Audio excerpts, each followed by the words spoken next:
আসসালামু আলাইকুম ওয়া রাহমাতুল্লাহি ওয়া বারাকাতুহু। সম্মানিত ভাই এবং বোনেরা, আমরা অনেক সময় যে রাসূল সাল্লাল্লাহু আলাইহি ওয়াসাল্লামকে স্বপ্নে দেখে থাকি।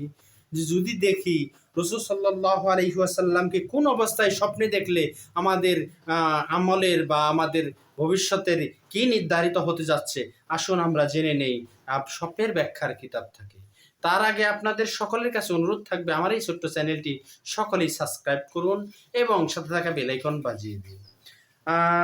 আমাদের রাসূল সাল্লাল্লাহু আলাইহি মহানবী সাল্লাল্লাহু আলাইহি ওয়াসাল্লামকে যদি কেউ স্বপ্নে দেখে থাকি, তাহলে এর যে বিভিন্ন ক্ষেত্র বা ক্ষেত্র বিশেষ বিভিন্ন ভিন্নতা থাকে।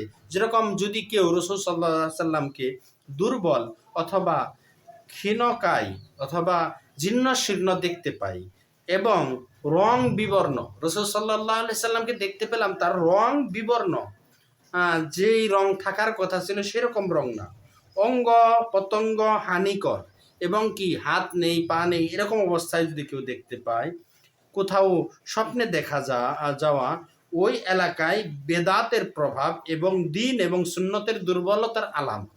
যদি এরকম দেখা যায় কোনো এলাকায় রাসূল সাল্লাল্লাহু আলাইহি সাল্লামকে স্বপ্নে, তাহলে ভাই এবং বোনেরা আপনারা বুঝে নেবেন যে ওই এলাকার মধ্যে ইসলাম এবং শিরিক বেদাতের মধ্যে এবং সুন্নতের দুর্বলতায় মানুষ নিমজ্জিত এবং জীর্ণ শীর্ণ এবং মলিন পোশাক পরিহিত অবস্থায় কোথাও স্বপ্নে দেখার অনুরূপ যদি দেখা যায় এরকম পোশাক পরিধান করে আছে রাসূল সাল্লাল্লাহু আলাইহি ওয়াসাল্লাম, যেখানে জীর্ণ শীর্ণ পোশাক, ময়লাযুক্ত পোশাক, ছিঁড়া পোশাক এবং কি এরকম দেখা যায়, তাহলেও এমনই ব্যাখ্যা হবে ওই এলাকার জন্য ওই এলাকার সুন্নত এবং বেদাতে বেশি সবল হয়ে গেছে, সুন্নত দুর্বল হয়ে গেছে।